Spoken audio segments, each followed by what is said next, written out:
So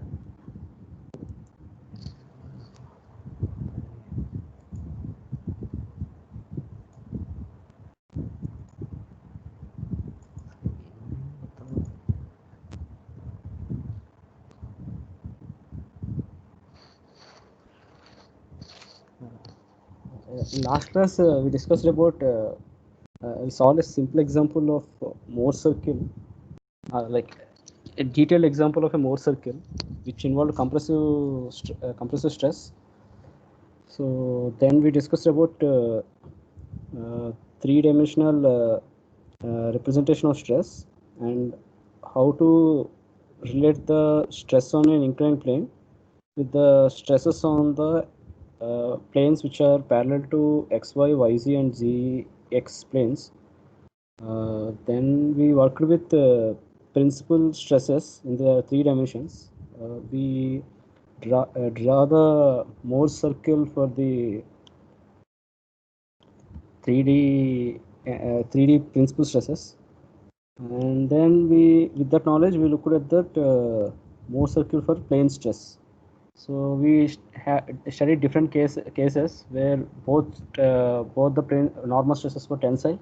One normal stress was uh, tension and another was in compression, and both normal stresses were in compression. So we studied those three case studies, and then we found the corresponding maximum stresses which can occur. So sometimes maximum shear stress can occur in plane, or it can also occur out of plane. It depends on the way the normal stresses are happening in the plane stress scenario. Uh, it depends on the magnitude of the plane stresses, normal stresses in the plane stress problem. So I wanted to cover the topic of stresses in thin spherical vessels and thin cylindrical vessels. But I think I will cover the topic in maybe on Thursday or sometime like that. Now I will discuss about plane strain, and then why we how to do the transformation for plane strain from one coordinate system to another coordinate system. Then we'll discuss about drawing the Mohr circle for plane strain conditions. I think that will be the agenda 1, 2, and 3. I think 4 and 5 will not discuss. We will discuss that tomorrow. So what is plane strain? So here in this picture you see a thin rectangular block. It is subjected to loads along the x direction and along the y direction. So both are compressive normal stresses acting on this block. And also we have these horizontal arrows along the x direction, and there is vertical arrows along the y direction. These are the shear stresses acting on this block. So under the action of this normal compressive stress in the x direction, normal compressive stress in the y direction, there will be contraction in the along x-axis and contraction along y-axis. And because of the shear stress, there will be deformation of this block. So there will be change in angles of the change in angles, that is, some distortion will be produced in the block. Now when you apply this compressive load on this block and the compressive load in this x and y direction, this body will try to expand. Okay, so there will be some expansion which there will be a tendency to expand. But what happened is there's a fixed support on this edge and on the other face. So because of these fixed supports, the expansion is prevented. As a result, there will be no expansion taking place, and the state of strain which is produced in this rectangular plate will be a will be every state of the state of stress is called plane strain, and the conditions for plane strains can be summarized with these equations. So epsilon z is 0. That means displacement in the z direction is 0. So if you take any point in the plate, it will not have any displacement in the z direction. So that is one condition for plane strain. And two other conditions are gamma zx and gamma zy is 0. So what does gamma zx, gamma zy 0? So if you think gamma z, yeah, I think I will explain it in maybe in the next slide. So what it means is that any line parallel to z-axis will remain so. So if you take a line, so what does any line parallel to z-axis means? Here in this rectangular plate, any line in the xy plane is I know not any line, right? What it means is that any line parallel to the z-axis, it will remain so. That means it will not rotate. So you can take a line, say you can take a line like this, and under the action of these stresses, the line will not rotate. Means it will not rotate about, it will not make any angle with the z-axis after deformation. And also there is another condition that gamma, if gamma zx and gamma z are 0, also gamma xz and gamma yz are also 0. So what it means is any line perpendicular to z-axis will remain so. So if you take any line in the xy plane, it can rotate about the z-axis, but it will not rotate out of plane. So you can take a section, small section here, which is parallel to the xy plane, and you can identify a line. Say that line is along the x-axis. So that x-axis will rotate in the xy plane, but it will not rotate out of plane. Okay. So as long as it rotates in the xy plane, it will remain perpendicular to the z-axis. Okay. So any line perpendicular to z-axis will remain so. So what it means is that all the planes, any line in the xy plane will rotate only in the xy plane. There will be no out of plane rotations. And what this statement is means that any line which is parallel to z-axis, it will not rotate either with it will not rotate, and it will continue remain parallel to the z-axis. So this is the condition for plane strain. So if you look carefully here, when you apply those compressive stresses along x and y direction, the body tends to expand, but the expansion is prevented. So to prevent that expansion, there must be some stress acting in the z direction. So sigma z is not equal to 0. So this is yeah. So plane strain conditions, although the strains epsilon z, gamma zx and gamma zy are 0, but sigma z is not 0. Okay, so this is one important thing you have to understand. And what are the other examples of plane strain conditions? So we have here a rectangular block, and it is a very it can be treated as an infinite. It can be treated as an infinite length, and as you here the stresses are acting along the x direction, y direction, and there are shear stresses tau xy, tau x, tau yx, and tau xy.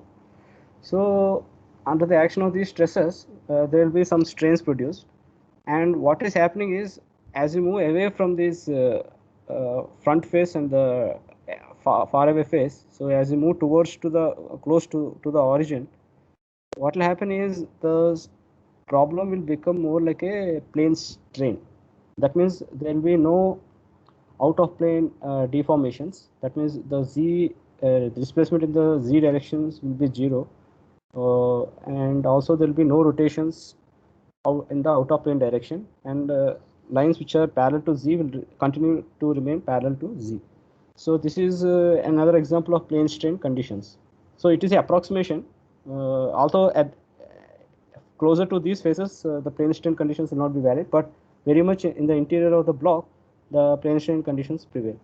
So if you this in a real life scenario, you can think of this like a gravity dam. So this is a dam, and it is preventing, it is holding water, and it will prevent the yeah, it like yeah. So gravity dams, and you can treat them as plane strain problems.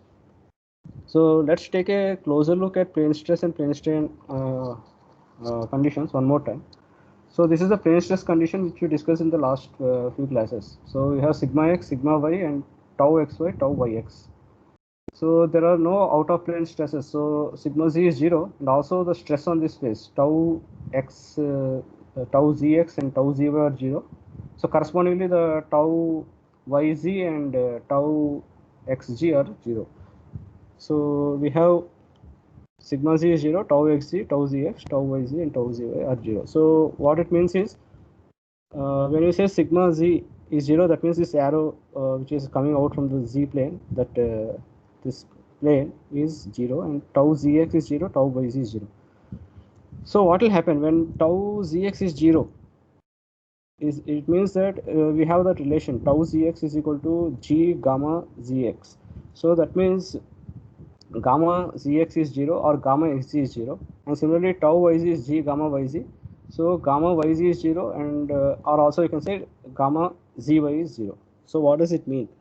So what it means is, if there is no shear acting here in this direction, then what will happen? If you take a line in the plane or in the xg plane, so when you say gamma xg is 0, if you take a line in the xg plane, there will be no rotation with respect to the y-axis.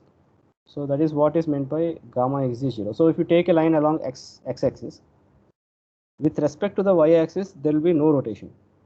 And suppose you take a line along z-axis, with respect to the y-axis, there will be no rotation. So that is what is meant by gamma xg is 0 or gamma zx is 0. And what is meant by gamma yz is 0? So if you take a line, imagine a line which is in the yz plane. So you can take it along the y-axis, and there will be no rotation with respect to the x-axis. Okay, it will continue to remain along the y-axis. And if you take a line along the z-axis, there will be no rotation with respect to the x-axis. That is, it will continue to remain along the z-axis. Okay, so that is what is meant by gamma yz is 0. So any line in the yz plane will not rotate with respect to the x-axis, and xg means any line in the xg plane will not rotate with respect to the y-axis. So these are the conditions for plane stress. And what is happening when these stresses are applied, sigma x, sigma y, there will be a contraction taking place in the z direction. So what is happening is there will be a normal strain produced in the z direction. So epsilon z is not equal to 0. And also we have epsilon x, epsilon y, and gamma xc, all these three are not equal to 0. So this is regarding plane stress. And plane strain, we already discussed that there will be normal strains epsilon x, epsilon y, and shear strain gamma xy. So all these are not equal to 0. And because we are preventing the lateral movement, epsilon z is 0. And we are preventing the rotations with respect to the x-axis or y-axis. So gamma xg and gamma yz are 0. And because epsilon x, epsilon y, gamma x were non-zero, we have sigma x, sigma y, tau xy, which are also non-zero. Because we are having the fixed support which are preventing the lateral expansion, so sigma z is not equal to 0. So yeah, that is what we have. So I just draw a picture here. When you say yeah, if you this shaded red area, on this shaded red area, what will happen is you can have shear stress tau xg. Okay, so this is x plane, and it can have shear stress in the z direction. So because of the shear stress, this line will deform along A, or it can also deform along B, depending on the direction of the shear stress. So what is happening is a line in the xg plane, it is making, it will rotate about the y-axis. Similarly, if you look here, tau zx, so this is a z plane, and you are having force in the shear stress in the x direction. Because of this, there will be some relative movement of the phases, and as a result, a line which is along the z direction, which is making, it is rotating. Okay, and it is rotating about the y-axis. Okay, so this is prevented in plane strain. So gamma xg is 0 and tau yz is 0. These rotations are prevented in the plane strain conditions. Similarly, when gamma yz is 0 means this relative rotation of this line is prevented, and similarly the relative rotation of this line, vertical line, is prevented. So that is what I was saying when I meant about the rotations.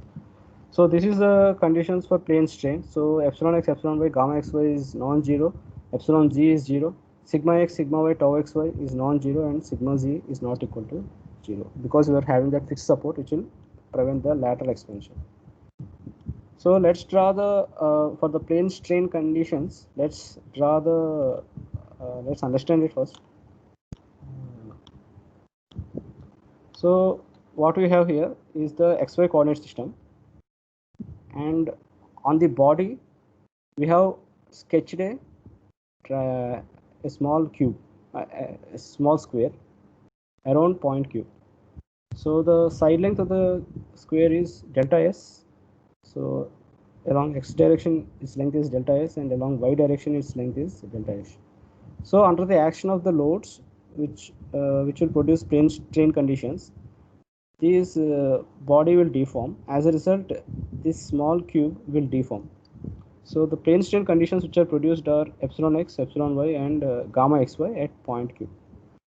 So what will happen is this horizontal line will expand. The strain corresponding to it is given by epsilon x. So it will expand by epsilon x delta s.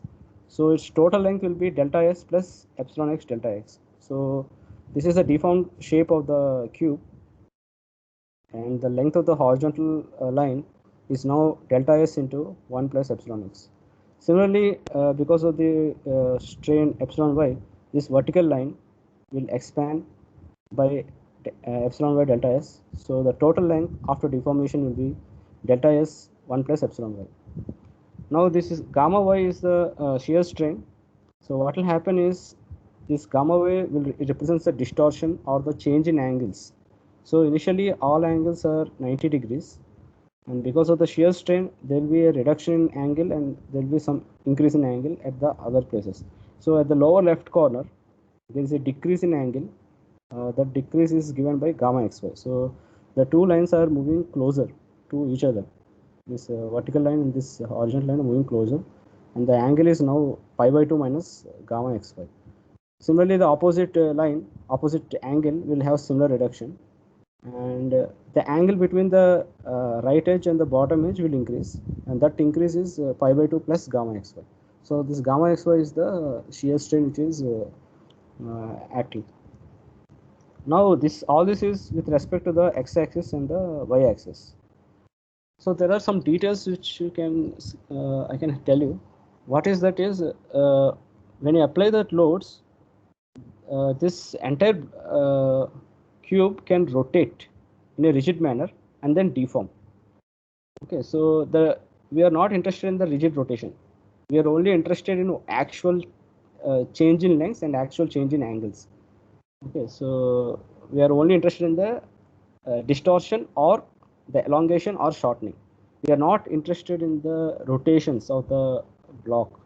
Okay, so yeah, so now we'll come back to this transformation. So suppose if we have the coordinate system along x prime and y prime, so x prime is making an angle of theta. So again at point Q, we will have the plane strains epsilon x prime, epsilon y prime, and gamma x prime y prime. So this is the undeformed configuration.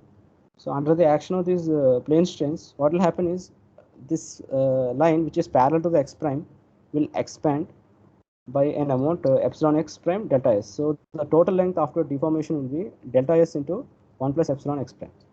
Similarly, this vertical line which is acting along y prime axis, it will expand, and the total length after deformation will be delta s into 1 plus epsilon y prime.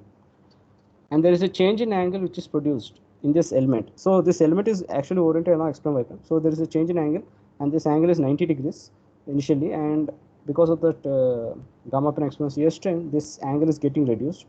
So pi by 2 minus gamma x prime y prime, and this angle is increasing by pi by 2 plus gamma x prime y prime. So please note, we are not interested. These straight lines after deformation also remain straight because this cube is a very infinitesimally small. We are not taking a large line. We are just taking a very small line, very close with it. Yeah, with a very small length. So these straight lines are assumed to remain straight. There is no curvature coming in these lines. Okay. So yeah, this is the new deformed configuration. So what is our question?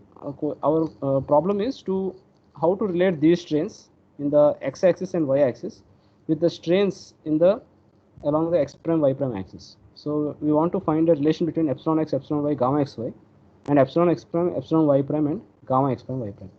So we can do that. The derivation we will do here. So first thing is we will have our x-axis and y-axis, and we choose a element so in such a way that AC is along x-axis, BC is along y-axis, and AB it is along x prime axis. So since it is along x prime axis, it will make an angle theta with the horizontal. Okay, so this is our element we are taking, and this is the undeformed configuration. And after deformation, what will happen? This AC, since it's oriented along x-axis, it will expand by epsilon x delta x. So its new length will be delta x into 1 plus epsilon x. And this vertical line, since it's oriented along y direction, it will expand by epsilon y delta y. So its new length is delta y into 1 plus epsilon y. And this AB, it is oriented along x prime. So after deformation, it will expand by epsilon x prime delta x. Or since you can take it as epsilon theta. Yeah, AB, we can the corresponding strains in the along AB we treat as epsilon theta. So we can write as delta s of 1 plus epsilon theta. So we have our deformed configuration with the lengths A prime C prime, C prime B prime, and A prime B prime. And there is this angle 90 degrees, and this angle will change and it will increase to pi by 2 plus gamma xy, which is a shear strain. So because these are vertical and horizontal, so we can apply that gamma xy for this change in angle. Now with this system, we can find one relation, trigonometric relation between A prime B prime, A prime C prime, and B prime C prime, and this angle. That is cosine law. So according to the cosine law, this A prime B prime square is A prime C prime square plus B prime C prime square minus 2 A prime C prime B prime C prime into cos of that angle, which is pi by 2 plus gamma xy. So we will input that A prime C prime values and B prime C prime values here, and see what we will get. So A prime B prime is delta s of 1 plus epsilon theta. So and A prime C prime is delta x of 1 plus epsilon x whole square, and B prime C prime is delta y 1 plus epsilon y whole square. So again we have delta x delta y 1 plus epsilon x epsilon y, and cos of pi by 2 plus theta is minus sine theta, so it will be minus sine gamma xy.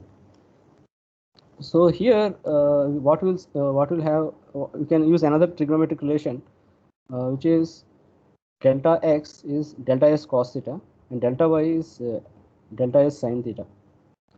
And since the shear strengths are assumed to be very small, so the angle minus sin gamma xy, we can approximate it as minus gamma xy.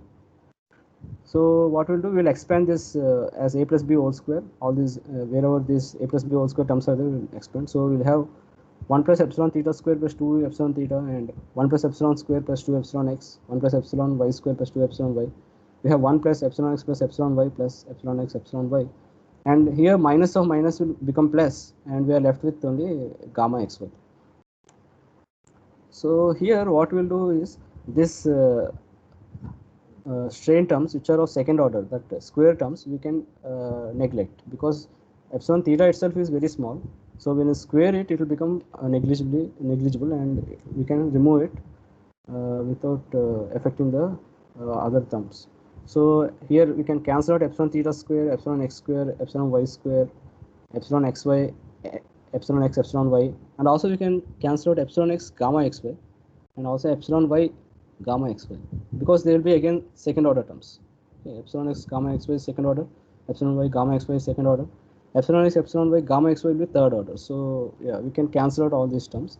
So what we will get is something like delta s square plus 2 epsilon theta delta s square, and we will have delta x square plus 2 epsilon x delta s square, delta y square plus 2 epsilon y delta y square, and plus this 2 epsilon 2 delta x y delta y gamma xy. And what will happen is this delta s square is equal to delta x square plus delta y square. So we can cancel out that term. This term we can cut out on the left hand side and right hand side, and we are left with these terms. So delta s square to epsilon theta is 2 epsilon x delta x square plus 2 epsilon y delta y square plus 2 gamma xy delta x delta y. So we can send this delta s square term to the right hand side. So what will happen, we will get delta x by delta s, which is cos theta. So we'll have cos square theta. We'll have delta y by delta s, which is sin theta and sin square theta. And delta x by delta s, delta y by delta s, which is cos theta and sin theta. So this is the expression for epsilon theta in terms of the xy coordinates, strains correspond to the xy coordinates. So epsilon x cos square theta, epsilon y sin square theta, plus gamma xy cos theta sin theta.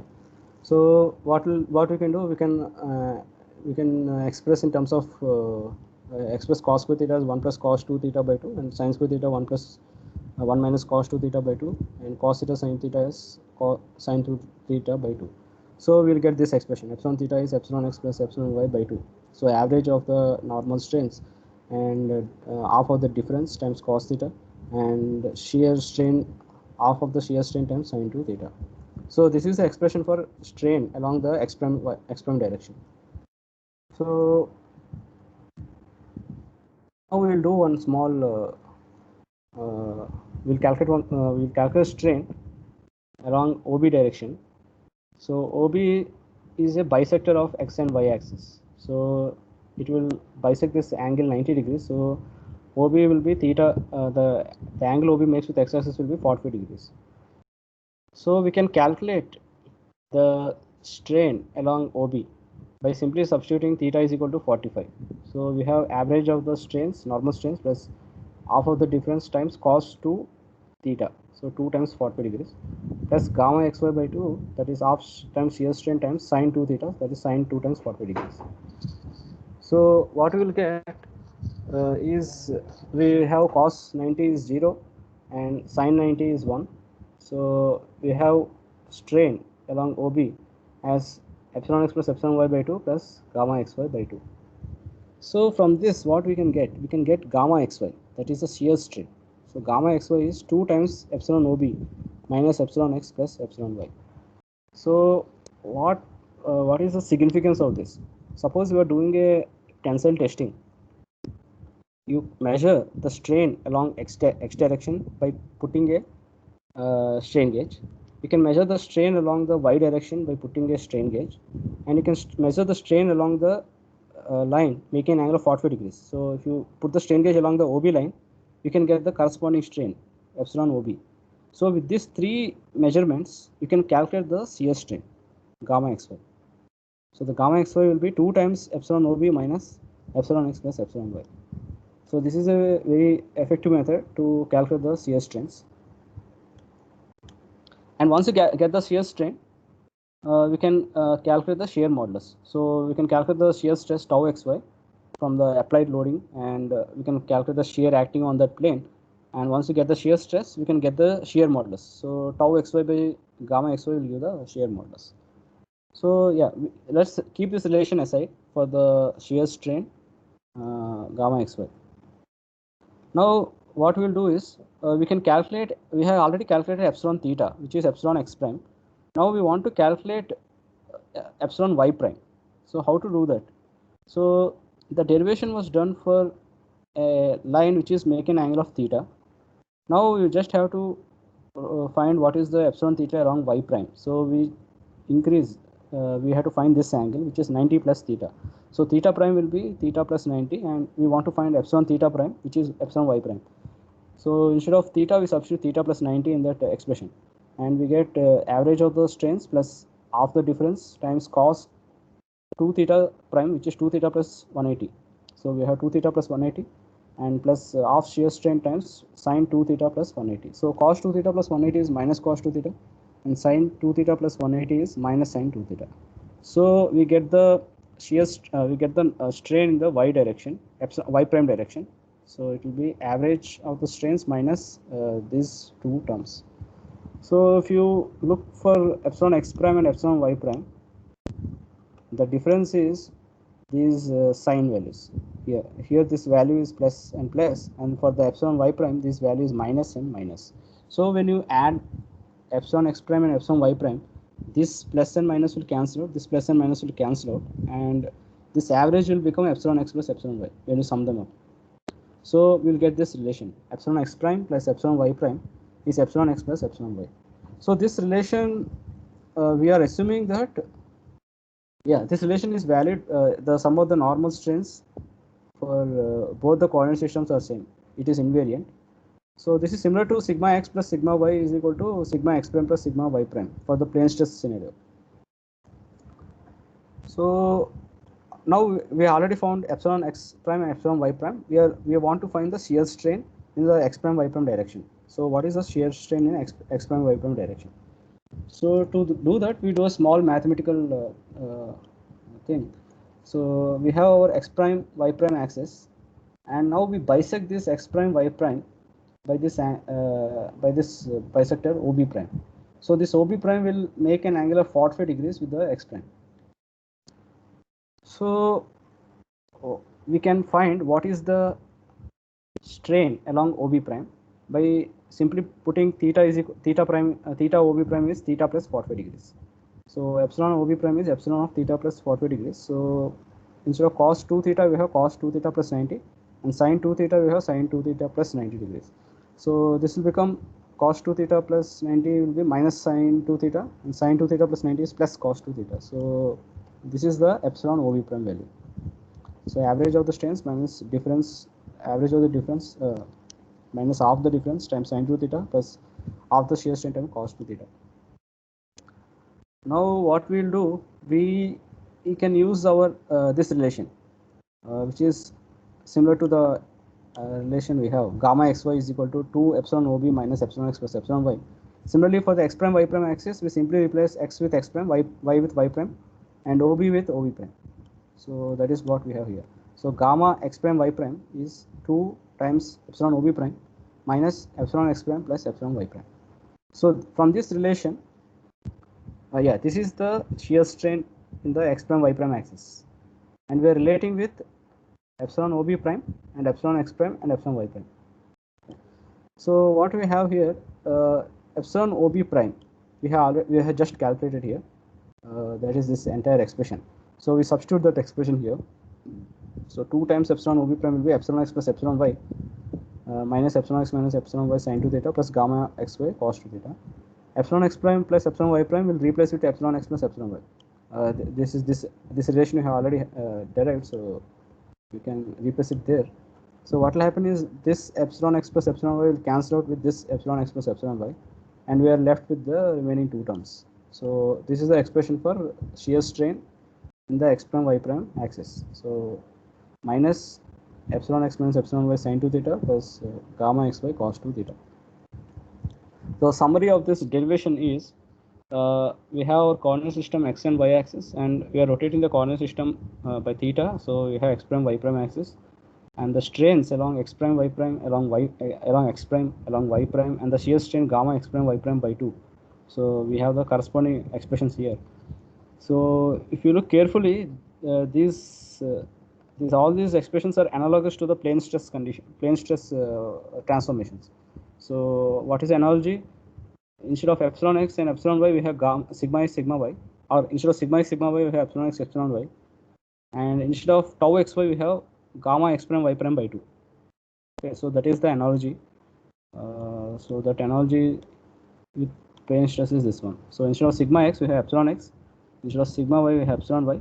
Instead of tau xy, we have half the shear strain, which is gamma x y by 2.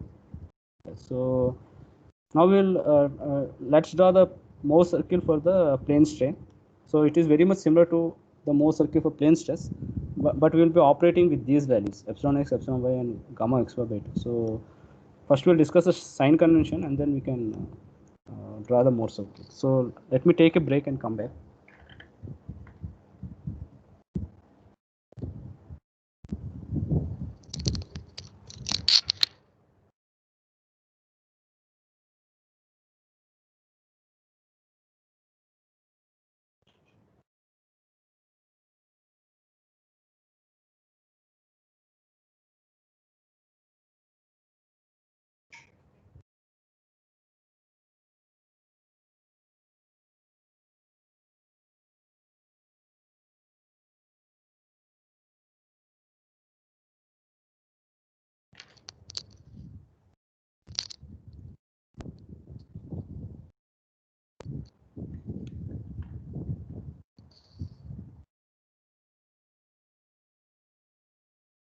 Okay, so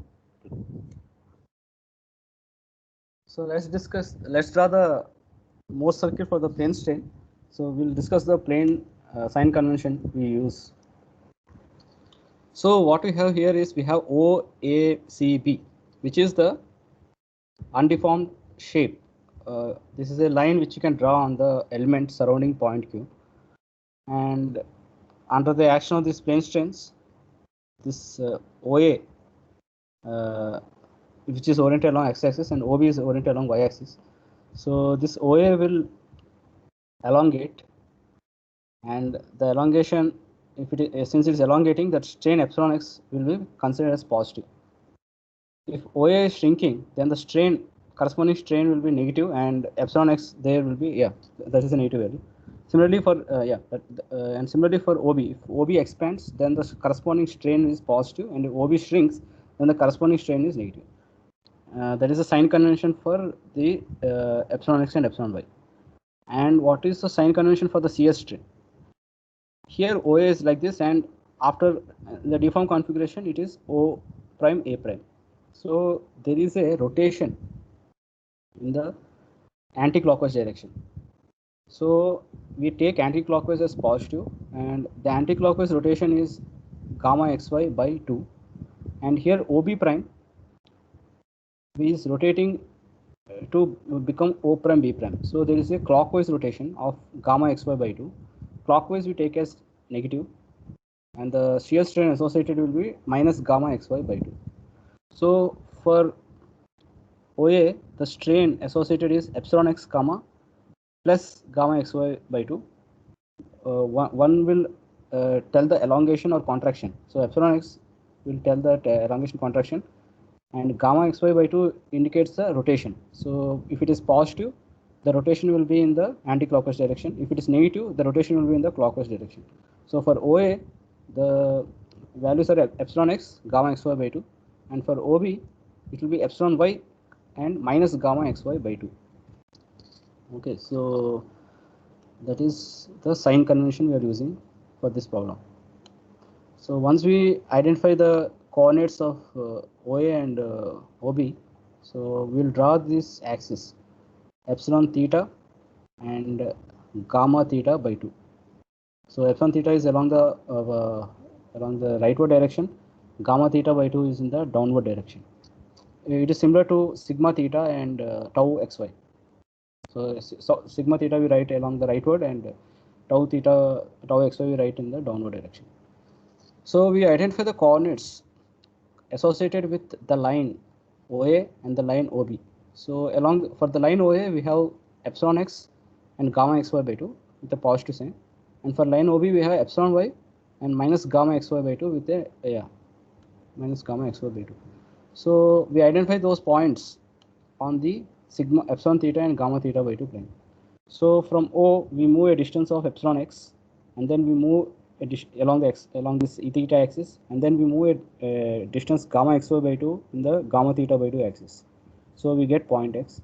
Similarly, we move epsilon y along the epsilon theta axis, and then minus gamma xy by 2. So we move up in the upward direction by gamma xy by 2 and get the point y.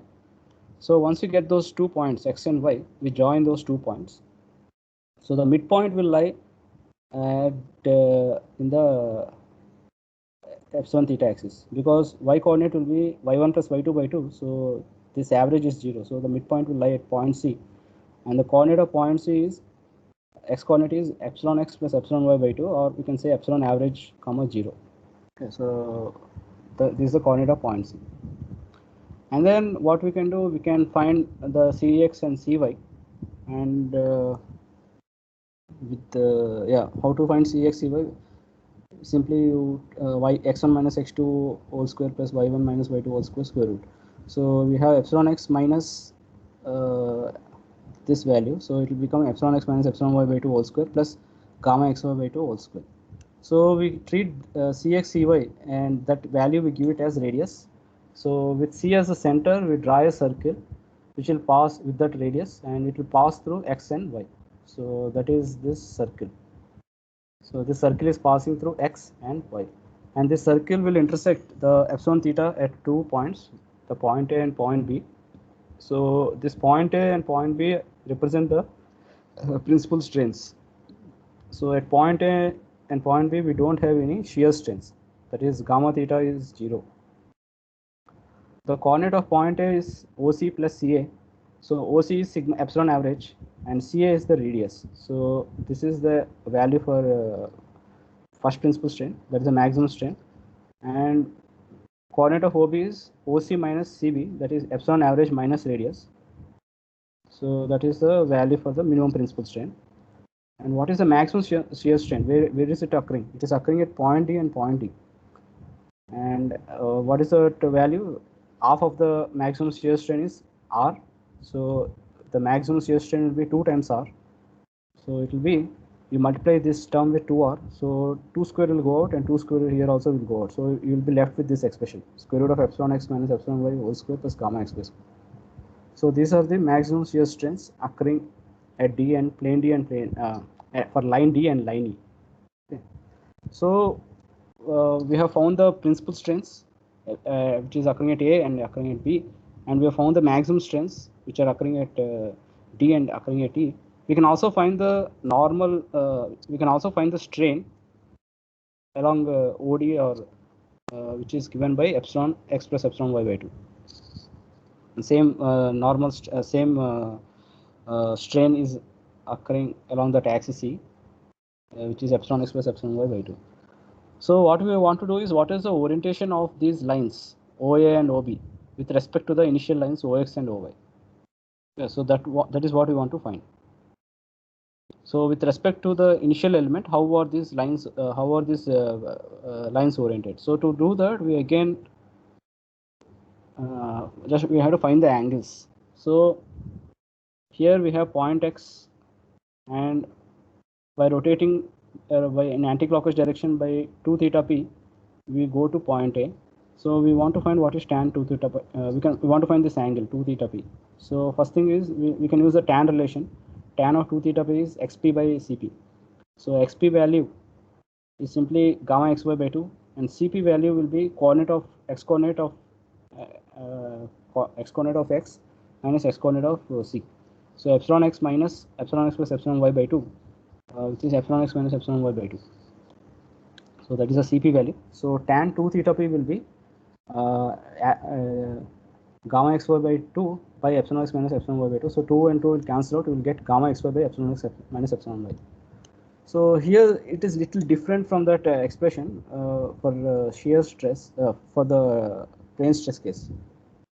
In plane stress, I think we have 2 tau xy, I think, right? But here we have only gamma xy. So that is a difference. And from this we can calculate, we'll get two values for 2 theta p. One is 2 theta p1 and 2 theta p2. So the first 2 theta p1 will correspond to A, and 2 theta p2 will correspond to the B. So the difference between those values will be 180 degrees, and if you divide by 2, the difference will be 90 degrees. So the direction of the principal axis are oriented at are mutually perpendicular.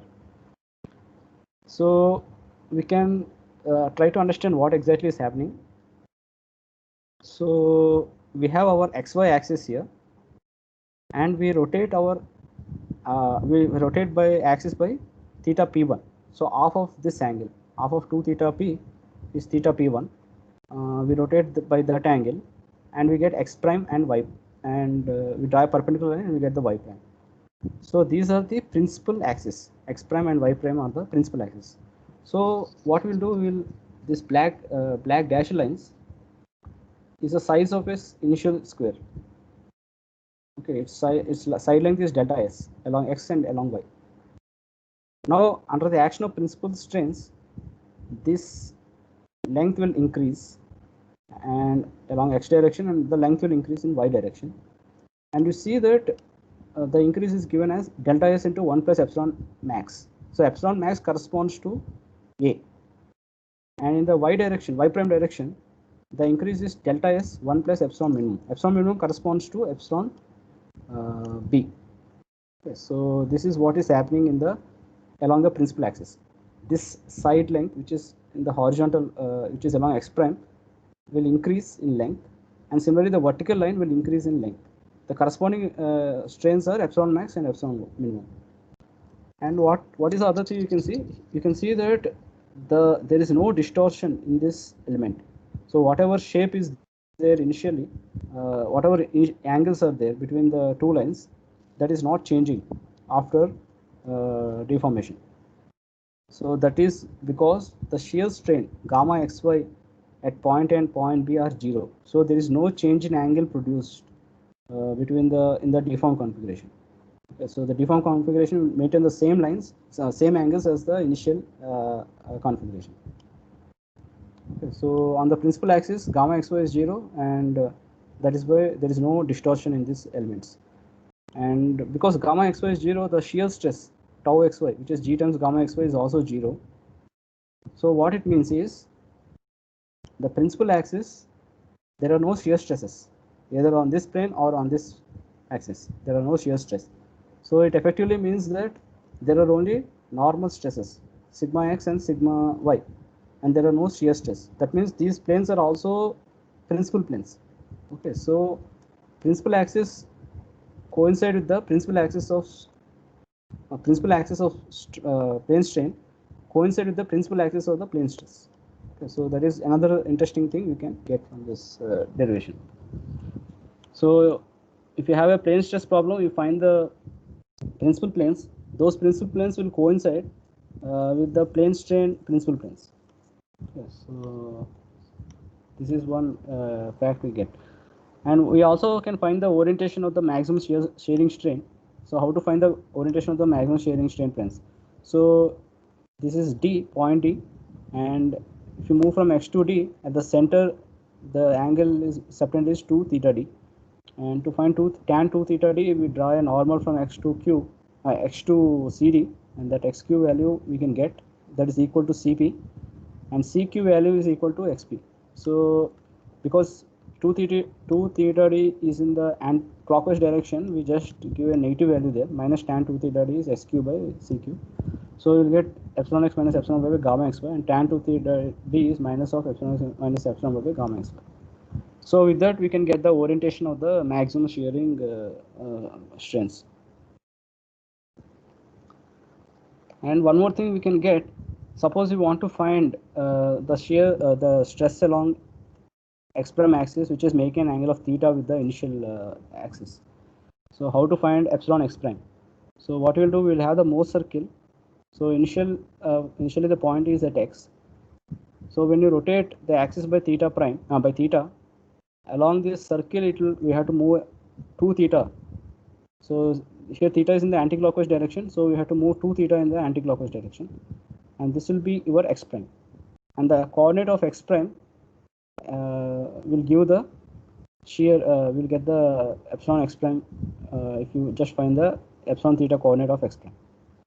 So this is again similar to that plane stress scenario where we want to find the stress along normal stress and the shear stress for a plane which is oriented with making an angle of theta, and we just have to move by 2 theta according to the orientation of the plane. We move. So if it is anti-clockwise movement, we will have to move twice that movement, twice that angle.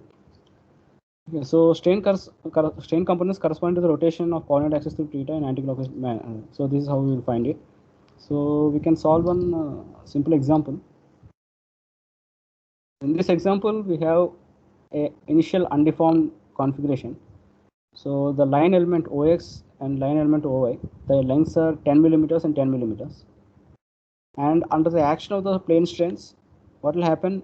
This OX is expanding by 4 micrometers, and OY there is no change in length.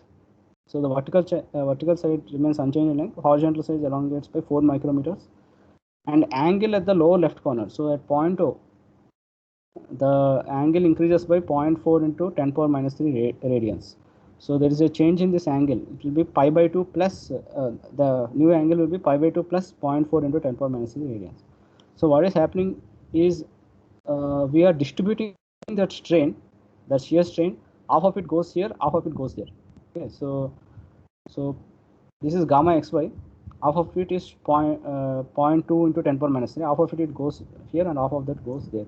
So this side will rotate by 0.2 into 10 power minus 3 radians in the clockwise direction, and this vertical side will rotate by 0.2 into 10 power minus 3 in the anti-clockwise direction. So what you are asked is, what is the principal axis and principal strains? What is the orientation of principal axis and what are the values of principal strains? And what is the value of the maximum shear strain and the corresponding normal strain?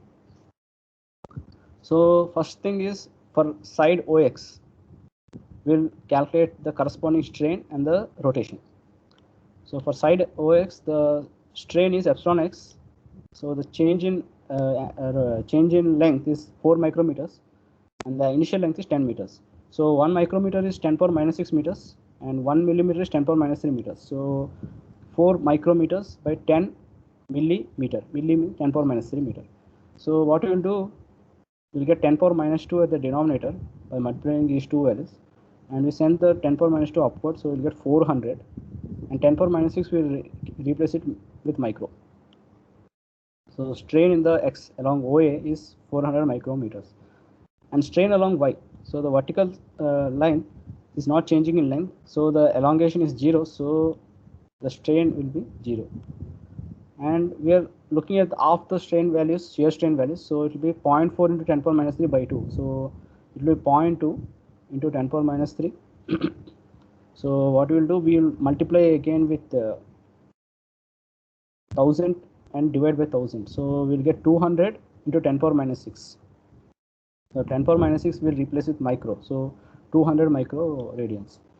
Actual radians are no units, so it is actually 200 microns. Okay. So, and here, sorry, there is no meters here. Meter and meter will cancel out. It's simply 400 microns. So please correct it. Epsilon x is simply 400 microns, and half the shear strain is 200 microns. So what we have done is, we have calculated the strains corresponding to OX, strain corresponding to OY, and the rotations corresponding to OX and OY. Okay. So what we have is, OX rotates by 200 microns in the clockwise direction.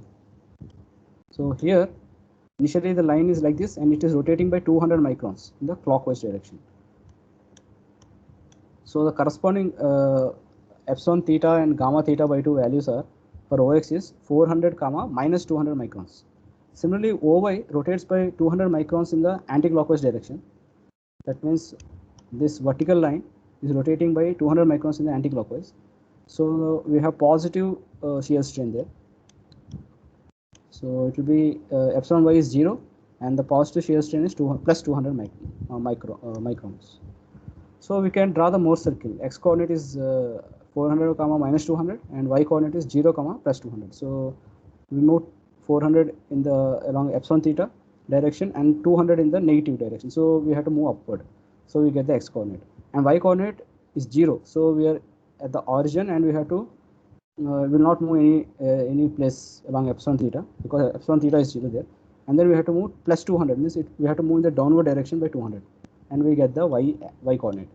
So now we join x and y lines with a line, and that line will intersect at point C, and the coordinate of C is 200 comma 0, which is x1 plus x2 by 2, y1 plus y2 by 2, and C also is to be the midpoint. So we can find the radius, which is Cx or Cy. So it will be 200 square plus 200 square, so it will be 283 micrometers. And once you find the radius, with this as the center, you can draw a circle which will intersect at A and B. It will intersect the epsilon theta axis at A and B. So the coordinate of A is given by OC plus CA.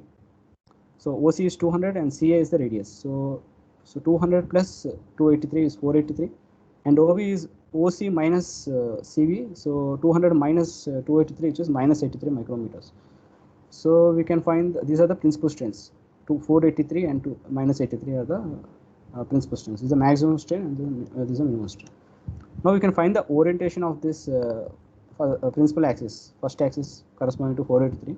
So we have to rotate by 2 theta p to get to point A from x to A. So tan 2 theta p is xp by cp. So that value is coming. Xp is what? Xp is this coordinate, which is y coordinate, which is 200, and cp is 400 minus 200, which is again 200. So both values are equal.